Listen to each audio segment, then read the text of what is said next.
নমস্কার বন্ধুরা, গল্প শুনুন চ্যানেলে আজ আমরা শুনব গোপাল ভাঁড়ের একটি সুন্দর মজার গল্প। গল্প শুনে ভালো লাগলে চ্যানেলটির সঙ্গে থেকে সাবস্ক্রাইব করবেন। তো চলুন শুরু করা যাক। একদিন গোপালের এক গ্রামে একজন বসে তামাক খাচ্ছেন।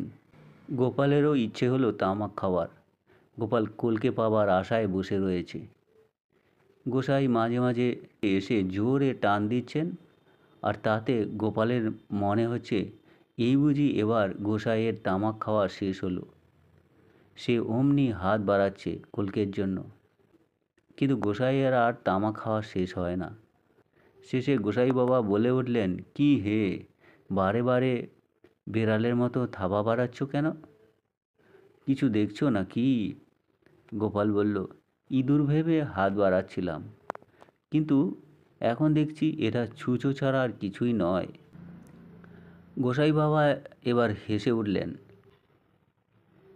তখন তিনি গোপালকে তামাক খাবার জন্য তার কলকেটা দিয়ে দিলেন টানবার জন্য।